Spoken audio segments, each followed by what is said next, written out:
Hi, I'm Ellie Mariquin. Welcome back to Ignite Podcast. Today I have with me a dear friend, Alan Bixler.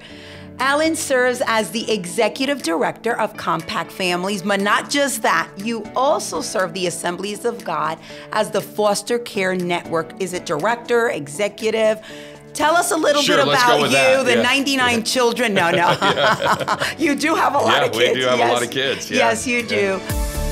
Welcome to the Ignite Podcast, where biblical wisdom meets modern parenting, where it's our mission to help empower and equip parents and caregivers, as well as the local church, walking with you in implementing faith-filled language for everyday moments through God's love, a blend of encouragement, real stories, and honest conversations, so families can actively engage with their children and transmit their faith to the next generation. Let's get into it.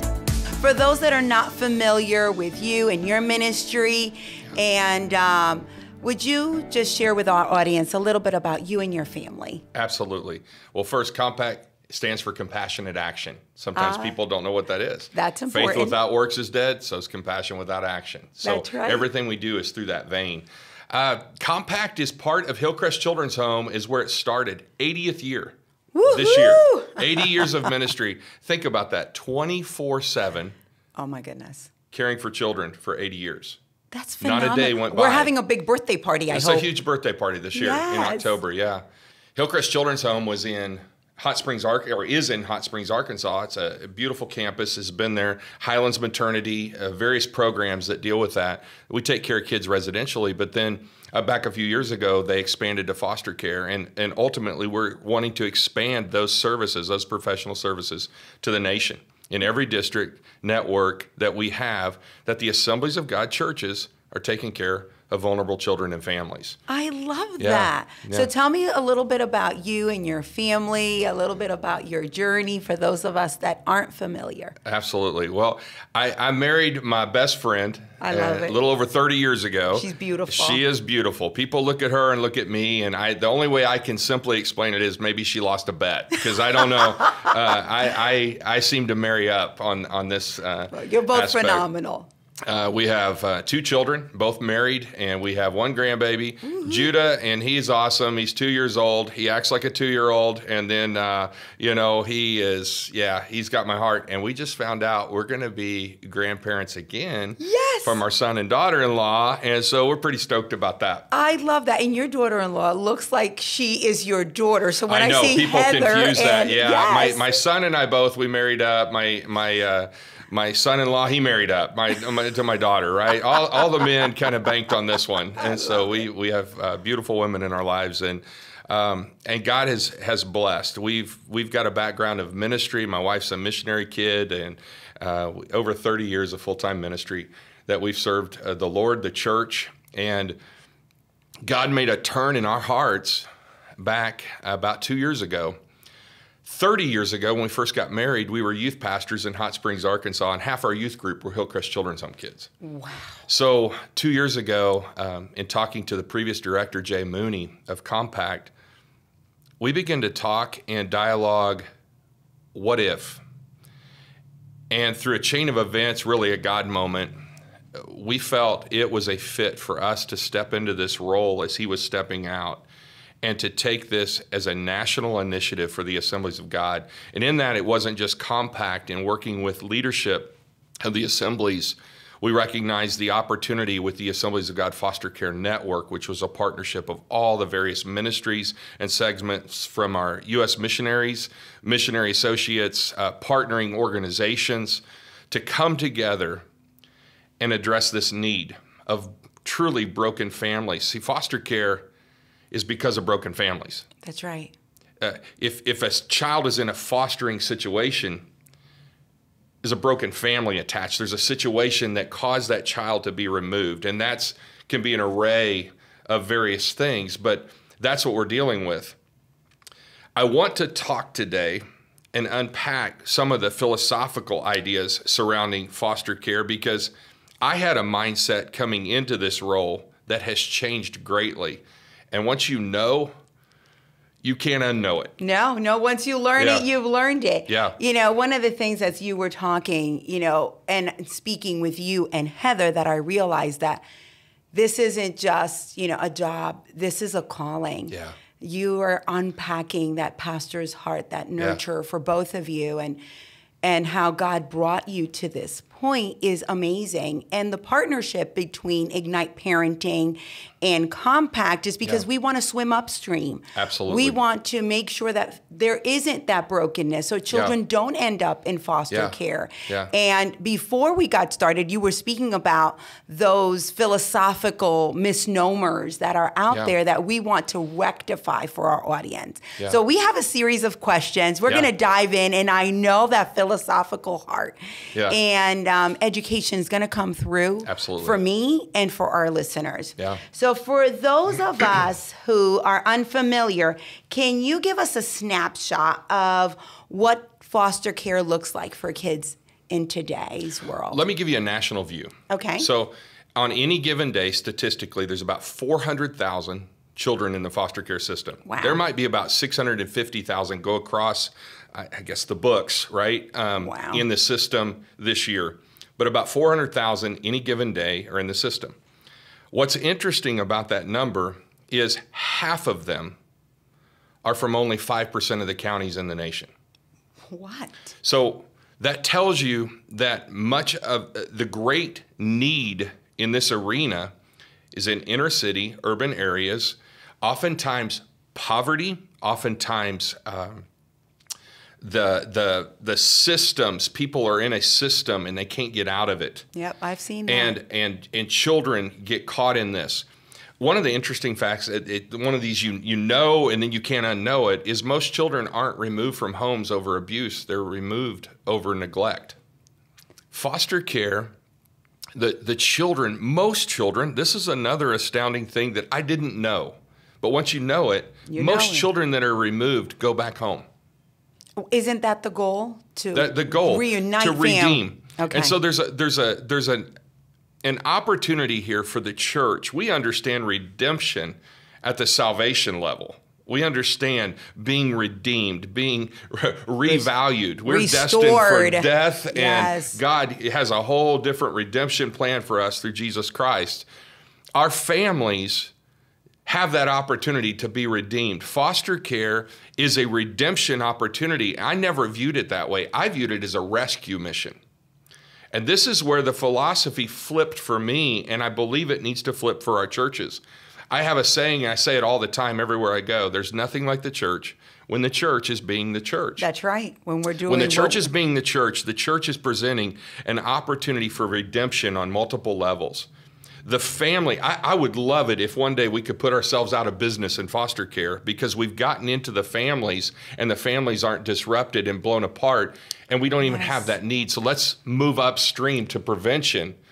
And that's really part of the philosophical difference. If I were to go on a rescue mission, I'm going to approach that from a standpoint that's very different. Yes. I'm going to approach that from a means of protecting, from a means of engagement that's different than if I'm going to redeem something. If I'm going to be a part of a story that's playing out. My thoughts of foster care as a pastor for so many years was that if I get into foster care, if I get into this opportunity, somebody's going to give me a child and they're going to end up taking that child from me and putting it back in a home that I know I could provide a better home for, and somebody's going to get hurt, or I'm going to have to run with this child because I can't do that. Well, that is one of the deterrents for people. It says, once I have them, do I become emotionally attached? Yep. And how do we walk with families? Absolutely. And here it is. That's a rescue mentality. Redemptive mentality is missional. A redemptive mentality says I'm a missionary in this situation, and I'm going to stand in the gap, and I'm going to hold a hand. And what if God has the opportunity to be inserted into the equation, and addictions and helps and services, and a church can come around this situation and serve not just the foster family, but maybe even the bio family and that situation. Yeah. If most situations are neglect, what better opportunity for the church to be able to come in and source that or resource that and love into that situation the power and message of Jesus Christ. That changes everything. That does change everything. If you had children and I wanted to babysit your children, and you had a need for it, and you needed Heather and I to babysit your children, and day in, day out, we're babysitting your children, and then one day I'm like, man, I really love these kids. And you know what? They're at our house all the time, and I think we could provide a better home. You know what? I'm going to talk to Ellie and her husband and just, you know what? We want to adopt your kids and take your kids in. You would look at me like I was crazy and go, absolutely. What are you talking about? We're working hard. You're just filling in a gap for me right now. I'm trying to get things in. I would never have that conversation with you, but somehow we flip the script sometimes in foster care. And we go, okay, I'm going to take this child in because I'm going to take this child in and try to work this situation. And the truth is, what if God wants to redeem that family and is going to use you to do that? Here's the thing, 8 times out of 10, 80% of the time, those kids go home. If you come into it with a rescue mentality, you may find yourself fighting a redemptive opportunity. I never thought of that. As a pastor for years, I would have pastored differently. What an opportunity for us to get into the homes of the broken, of the vulnerable. That's foster care. Here's something I learned. Foster care, when it ends with adoption, there's praise stories. You foster long enough, you'll have the opportunity to adopt. Oh, yeah. You will. Out of those 400,000 kids, statistically, there's somewhere between 115,000, 120,000 children waiting to be adopted. Average age is about 8. Okay, so they're in the system for a little bit, yes. A lot of folks don't want a grown child. They're wanting a baby, right? But a lot of these kids that may be eligible for adoption have a chain of trauma. They have a chain of hurt. Yes. They have a chain of needs that not everybody may be ultimately equipped right out the gate to work with. That's correct, and might not be the perfect fit for that child. That's it. And if you're coming in with the mindset to adopt, immediately there's a bias that you've got to factor in that says, I'll bring you in, and you're constantly looking through the lens of keeping instead of building and providing and restoring. I get it. There's some hard situations out there, and at some point, there are times where a judge will tap the gavel and say, enough's enough. And that child will be eligible for adoption. And there's many out there, but a lot of those kids, nobody's standing in line for. Yes. And I have many of those directly in our ministry, and they're good kids. They're hurting. Oh, my goodness. You know, as you were talking about swimming upstream, and as we record this podcast, that's our hearts. Absolutely. To have broken families restored, to come into people that didn't know any better. They didn't have a model of what a home should look like. Yeah. And they didn't know, and they fall into these precarious situations. And unfortunately, their children are taken away for a period of time. But no one's better for that child than their own parent when that parent has been restored and functioning the way they should. You know what's interesting, a dynamic that I've encountered is seeing some of these, I mean, they're rough, hard situations, and the kids want to go back home. Yes. I want my mom. I want my dad. I want my mom. I want my dad. I want my home. And even though it's hard, they know what they're dealing with. And so they want to go back home. And that's not always good, right? No. The situation's not always great. I think it's interesting. This is one thing I've learned. You know, times change, right? Yes. 1960, the single mom or single birth rate was 4%. Now it's up over 60%. Oh, and increasing. And a single parent birth rate. And 74% of all prisoners in the system were foster children. Oh, my goodness. 80% of death row were foster children. 100% of death row are fatherless. And if there is a father in the picture, it's a horrible, very bad situation. Wow. Those were astounding to me. That is astounding, because it says here is a problem that is impacting all these fibers of society. So if you want to remedy, let's really go upstream and educate those families, those fathers that are abandoning that mom or support that single mom, because we don't want this innocent little baby born to this sad, situation, no fault of their own, but because of the dynamics, then ends up in prison, on death row. We don't want that. All of this. And you're spending a lot more money doing that than if you restore and repair the family. Yeah. It's not going to happen overnight, but it has to start happening. And it does come down to parenting. And sometimes our society, they don't know how to parent. Things change. Another thing I've learned, when we send a missionary out, when somebody decides, let's say overseas, a foreign missionary, and we send them out, one of the first things that they do is they learn the language. Yes. We send them to language school. Well, the language of foster care, the language of vulnerable families is trauma. You have to learn the language. You have to learn what's speaking, because just because you pour into somebody's life doesn't mean they recognize how to appreciate that. Or even trust you or accept it. Absolutely. And so you have parents, you have foster parents that come in and they go, I've done this and this and this, and I've loved them. It just seems like it's getting worse and it's getting worse, because there's an absolute language, there's an absolute dynamic that you have to understand and learn. And I really believe that if you approach that from a rescue mentality, you may not ever understand the language of redemption. Or even the culture that it takes to restore this child and their family. There's deep water and dynamics across the whole spectrum, because some it's rectifiable.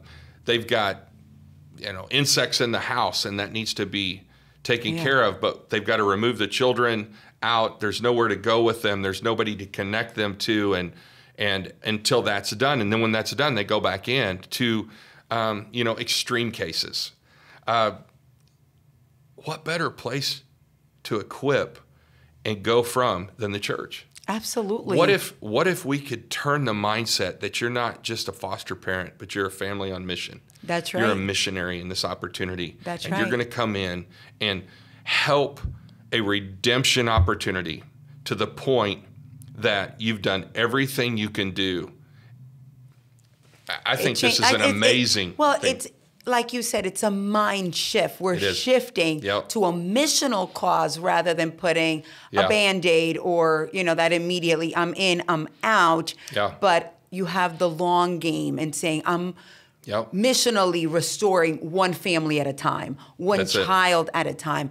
And as I'm thinking, God always has something to say about our lives. And that's why we're using language as redemptive and missional. Yeah. What does the Bible have to say for our listeners that maybe stumbled upon this, are curious, maybe come from an unchurched background or are new to their faith? Or even if you've been in church a long time, maybe this is not a topic that you've heard spoken of in the middle of your church community. What does God have to say? It's one of the go-to scriptures is in James 1:27. Here's what true religion is: taking care of widows, orphans, visiting them. Even that language, orphan. We have orphans, but not many in the foster care system, and that's an interesting dynamic in and of itself.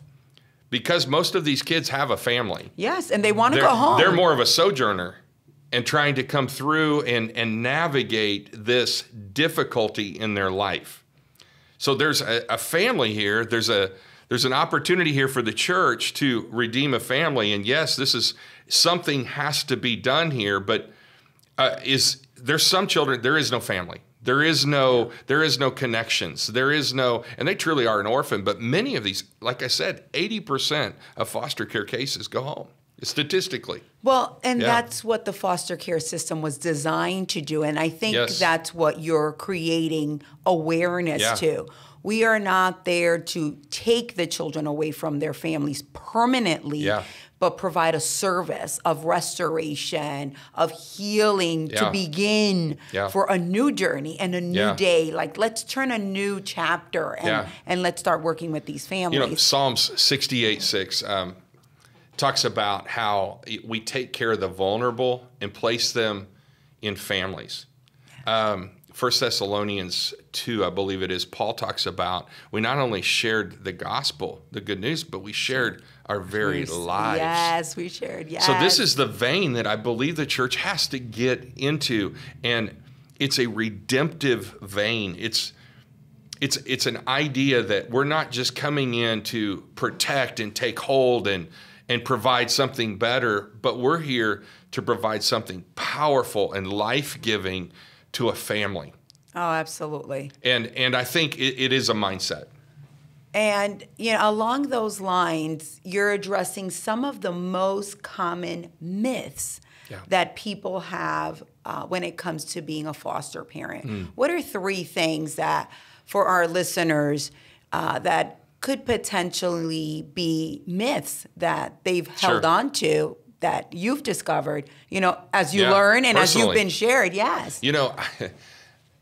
If I get into foster care, I'm going to have to adopt a child. That's a myth.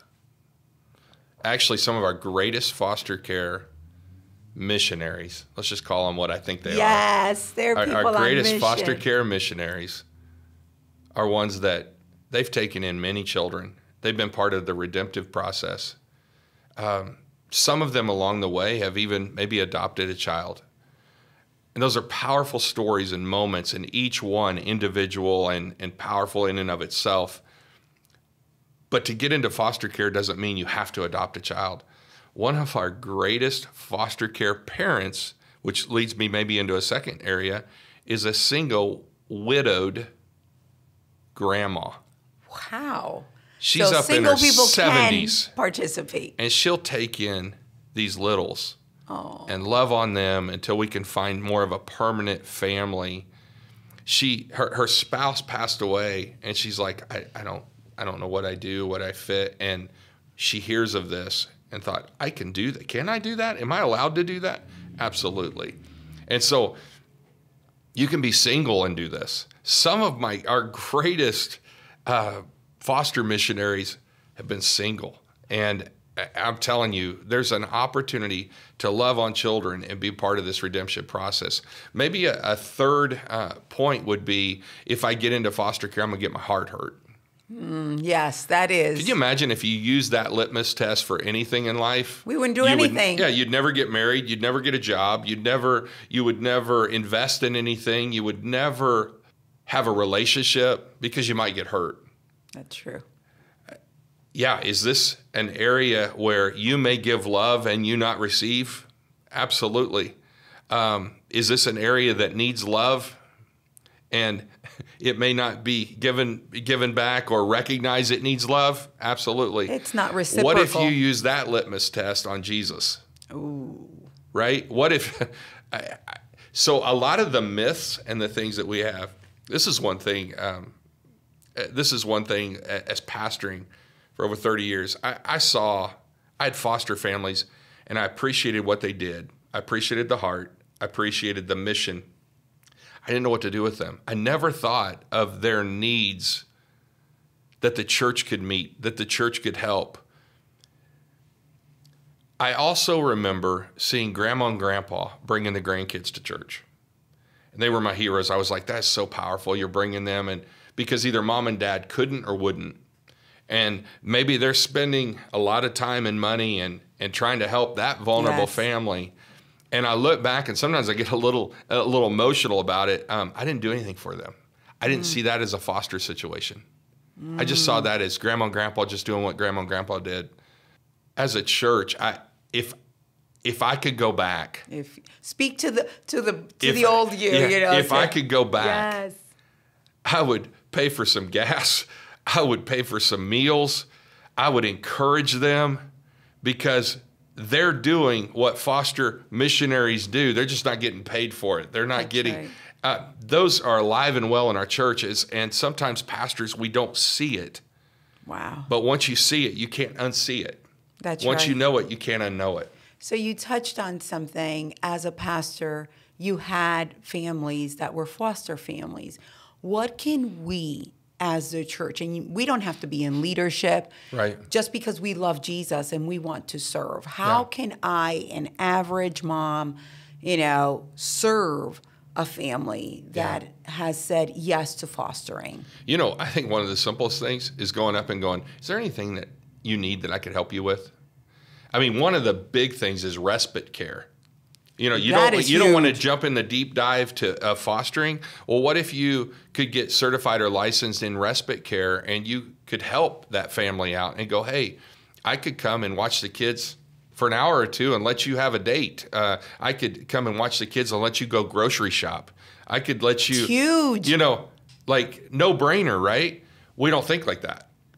Well, if I become respite, you know, I'm just afraid that they're going to take that child and put it somewhere, and that's a rescue mentality, and that may keep you from, I just want to redeem. I just want to help in the moment. That's probably the lowest hanging fruit to help a foster family. And we could all do that. We can all, you know, take an hour a week and go and provide support to someone absolutely who is swimming in the deep end of the pool and, you know, taking care of these children. Yeah. If someone's listening and now we've struck the heart and they're like, okay, I hear it. I can do this. Or at least I want to start the journey. How can one start the process? Sure. I think if we're talking missionally, go talk to your pastor. Go talk to the pastor and say, hey, this is what God's put on my heart. How do you think the church could come alongside and help me? Go talk to a foster family. If you know a foster family that's people of faith, go talk to them and find out what their process and their journey was. All states are different legally. Yes. All states lay it out a bit different legally, but that would be the first places to start. Go talk to that foster family, talk to your pastor, your church, see what maybe ministries there would be. You're feeling this as not just something to go do, but truly a missional opportunity. Then go talk to the care that you're going to need and the support you're going to need to surround you in this opportunity. I think that's real great wisdom that you're sharing with them because, as you said, laws in every state vary. But for those that said yes, how long approximately? I'm assuming there's training, there's interviews. Licensing can vary. They're going to want to come and get to know you very well. There will be a home study done on you, your home, who all's involved, if it's a couple, if it's a family, and they're going to want to know you. They will know you inside and out as far as how your family is and the grid by which it's used to be a foster home. You will have criteria, you know, what are you looking for? One of our suggestions, people will say, well, I have young kids, and so what we're wanting to get into foster care, what do you suggest? We suggest that you not bring in kids that are older than your kids. Yes. But that you would be aware of that. Oftentimes, some situations can occur, and that's a common area. But with that said, it has worked in other times. But that's kind of one of those things that we suggest. You know, getting a good agency attached to you. Yes. You know, Compact is an agency. Right now we operate in 3 different states. We're trying to expand that. People will contact me and go, hey, how do we get a hold of your agency here where we live? And I'm like, we're not there, but talk to those foster parents of the agencies that they're a part of, that they have used, quality agencies, ideally one that is faith-based, if you can find that in your state. What are the 3 states that you're in case someone's listening and said, hey, I live there. This could be for me. So we are a child placing agency in Arkansas and in Oklahoma City, and we have a child placing license in Missouri. Missouri is a little bit different, so we actually don't do placement in Missouri. We do home studies. We do a find program from here for Arkansas. It's friends, individuals, neighbors, and devotees. We're trying to find connections for children that don't have easy connections, and they utilize our services for that. We're expanding into other states, and we have some exciting traction going on. I can't go into those details right now, but we are super excited. God is on the move. I can tell you that. Yes, that is exciting. Yeah. And you were speaking about some words of wisdom in terms of, you know, if you have children in your home, how can we prepare our children? So we hear this podcast, we read some information, but there's a journey our family's going to go on. How do you prepare your children? What are one or two tips you would give tell you parents? From what I know now, right? I will tell you that I think you need to prepare your children for the redemptive opportunity. That you need to prepare them that this isn't an adoption play on the front end. Yes. This is a redemption play on the front end. We're going to stand in the gap. We don't know how long this will be, but isn't this exciting that we get to be a part of helping this child and potentially this family, this situation, and just be the light of Jesus in a really dark moment. And I think when you discuss that with your children, that they're not being replaced, they're not being to the point, but they're truly on mission with you. I think that's key. And obviously at the level of their understanding will dictate that conversation. Yeah, because they might feel you're favoring this new person, Absolutely. or they're getting away with stuff that they would never get away. You would never let me do that. You didn't discipline me that way. You were harder on me, right? So, but they're coming from a different place. Absolutely. They're coming from, if you think of it as far as a language, they're coming from a different language. Oh, yes. And you obviously speak Spanish, right? Sí, señor. Hey, that's right. I don't, not very well. Yeah. And if you don't speak English, me talking louder and slower in English is not going to help you. Nope. And vice versa. If I talk louder and slower in trauma, it's not going to help them. I have to be very specific, because trauma, what happens with it, it was broken in relationship, and it can only be healed in relationship. And so you have to speak very intentional relationally to somebody who's gone through trauma. And foster children, all of them, they've gone through trauma. And they don't trust you. They don't know you. Yeah, no. Because that's what trauma does. Yes. Yeah. Oh, my goodness. So one question that I want to segue to is, in terms of foster care, there's a significant investment of time and energy. Sure. But most importantly, we're also entering a spiritual realm that some people might not be aware of. It's more than, providing the safety of a home, a warm cooked meal, love. How can people prepare spiritually themselves and their household for what they might be facing? Yeah. My first thought is this. We know what the enemy tries to do. It's basically three things. He tries to steal, kill and destroy.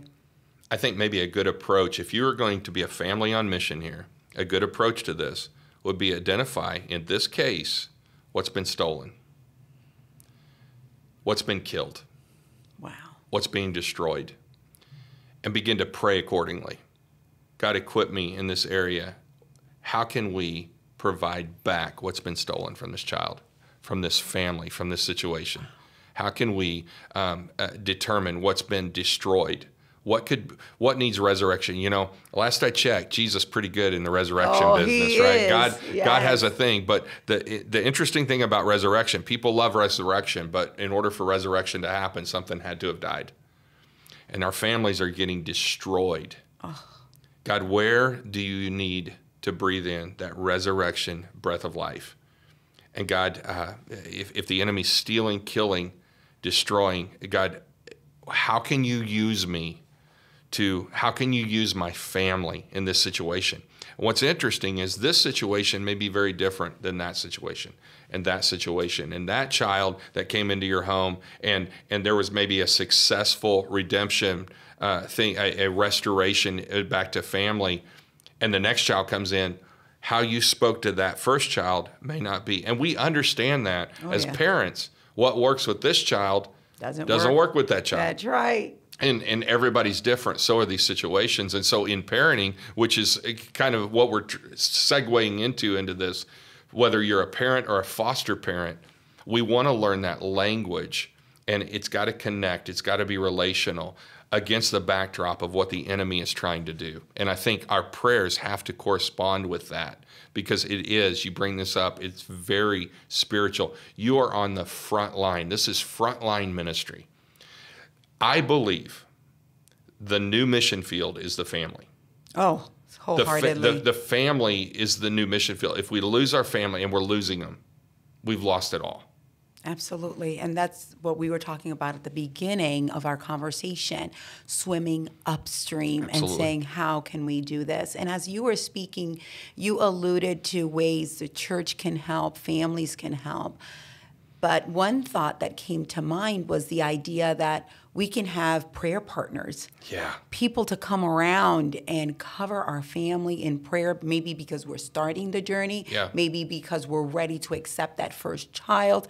Any other ways from a pastoral standpoint that you could say spiritually, what can the church do? What could our friends do to come around us and support us? I love that idea. I'm gonna talk just directly Yes, to go pastors ahead, right quick straight. because Yes. if I had it to do over, Yes. and we believe this is on the front line ministry, We and these believe are it. families on mission. Yes. We need prayer support around that. What if, Pastor, you start out, you go, I don't know where I need to start, and what if you get a group of people that specifically come around your foster parents and pray for them? You say, well, I'm not even sure how many foster parents I have. What if you start with those grandmas and grandpas that are bringing those kids to church? What if you just start there with prayer? Yes. I guarantee you God will open up your eyes and your heart to what the need is, because once you know, you can't unknow it. And what a great thing to create prayer groups around this specific ministry. Yes, just to have that, and maybe out of that we'll birth some support groups that will meet once a week. Could you imagine going to the DCFS office and going, hey, we're a church, we don't really know this space and everything. How many families do you have in foster care, and what are your needs here at the local level? We want to provide. How can we do that? But first, we just want to pray for you. Are there some specific needs that you have? And you know what? They may look at you and they may go, oh, okay, yeah, get in line. You're a church. You want to make a difference. But the truth is consistency and love, they're overrun. And the genuineness, you really want to help. The truth is the government is doing the job that the church should have done a long time ago. This isn't to throw anybody under the bus. It is what it is. There's here now. There's nothing like the church when the church is being the church. Let's go be the church. Yeah. And it may not be a one-size-fits-all here and there and everywhere, because every county is different, every state is different, every social worker is different. What if the government begins to look and go, whoa, and they're starting this. Yes. They're looking and going, hey, you know what? I don't get the whole separation of church and state thing, but it seems like the church has what we're needing and we're overrun. Hey, you know what? Come in. Let's go be the church. Yeah. Yes. And let's let them be the church. And as you were speaking, sometimes we are going to hit those walls of rejection. And I'm reminded over and over what Scripture says. We are not to grow weary of doing good, because in due season, it might be the third social worker that works in that office that says, yes, please, there's 3 families on the verge of being separated. This mom needs a job in order to keep her kids. Or even starting those small groups in your own church that support those families to have a place, to come together. Yeah. As we come to a close, Alan, is there anything that was in your heart that you wanted to communicate before we segue into where can people get more information and that? Sure. Because we were talking at the top of the program. There is so much to unpack, and this is the first of many. Yeah. Is there, the last 10% for someone listening from your heart? Yeah. I think that if God's stirring you, and this is a space that's easily stirred. I'm not a crier, but this space has wrecked me. Oh, yeah. I think of these kids, and I'm like, God, I'm sorry for 30 years of ministry. I didn't see it. I thought I did, but I didn't. God opened my eyes. Yes. You start there. God opens your eyes. You can't unsee it. Yeah. The church is the answer because they have Jesus Christ, and it's the primary mechanism he wants to reach this world. That's right. We've got to get this straight. We have the families. We have the support system. We may have some bickering and some well, don't trust the church and you have to do it this way. And there's all these variables that we could use as what we would deem as really good excuses to go, it's just so complicated. And you know what? We're going to just give an offering. It's needed. Yes. We're just going to pray. It's needed. But there's so much more that can be done. We can talk about being a difference. We can talk about making a difference. But until we engage it, until we truly have compassionate action, I think that's the thing. And pastors, you don't have to do it all.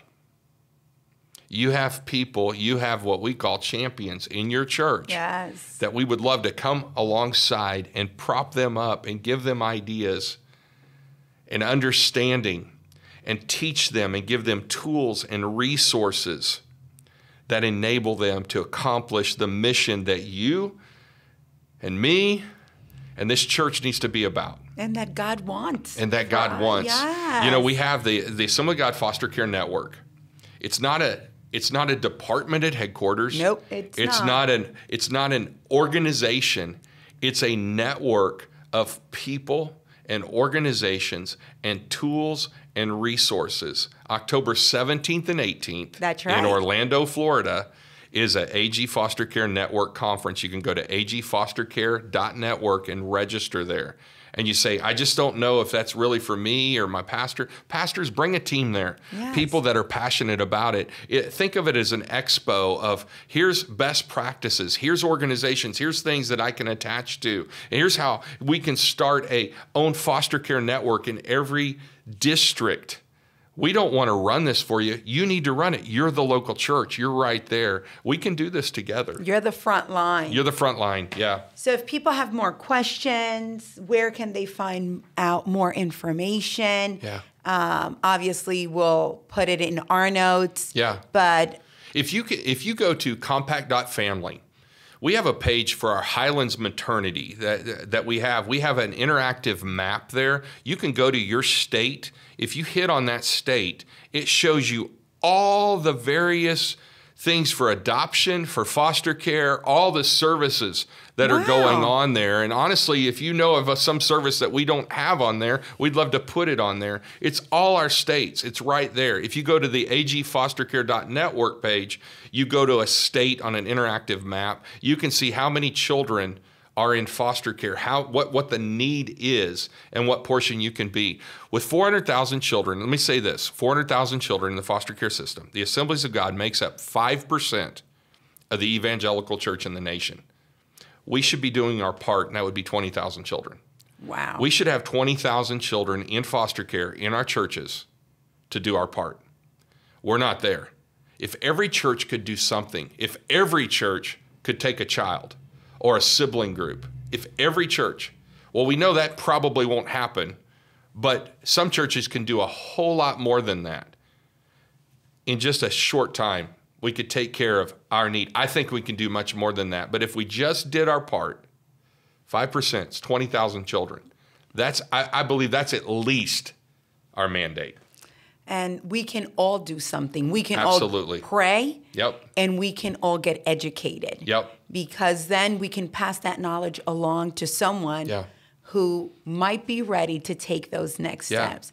Alan, thank you so much. We always end in prayer, and we want to pray for pastors to be able to guide the people under their care to the right decisions and walk with them, but to stir up and lift up an army of prayer warriors to cover those that are in the trenches and to help you and your team, and especially for the kids. Would you pray? Oh, I'd love to. Jesus, I love you. Thank you for the opportunity and what you're doing in and through this space. And God, I pray for our families. God, there's so much hurt. There's so much just darkness in this world. But God, your light shines bright. And God, you've called the church. And Lord, I pray you raise up leaders. You raise up not just an awareness, but truly an appetite, Lord, to step into places that we've never stepped into, but God, to have the right mindset, a redemptive mindset to come into it. And that, Lord, in that, you equip, you anoint, you empower.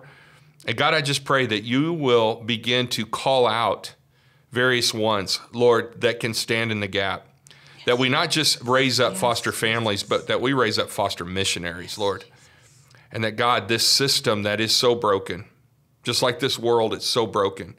God, there is an answer, and you've provided it through your Son. Jesus, help us to keep that in the forefront. May you be glorified in all that we do. That, God, as you fire up a passion in this space, that, God, we can move upstream and get into these families and see your hand, your power, your redemption work. I love you, Jesus. Thank you for this time. It's in your name we pray. Amen.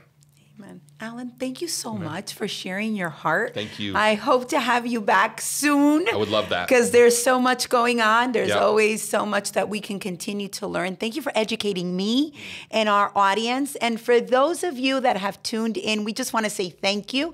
And we want to invite you to check out our webpage and see other podcasts. Share this podcast with a friend. There is something you can do. You never know when your friend or family member might be ready to be the answer to a family with brokenness. So thank you for your time. God bless you and God keep you. Thank you for tuning in. As a reminder, this podcast is for informational purposes only. It is not intended to provide medical, psychiatric, psychological, or legal advice.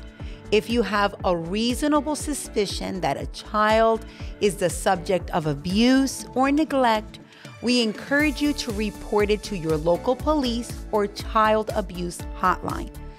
If you or an adult you know is a victim of domestic violence, we encourage you to call the National Violence Hotline at 1-800-799-7233 or text the word START to 88788, which provides a free opportunity for you to connect with a trained advocate for confidential support.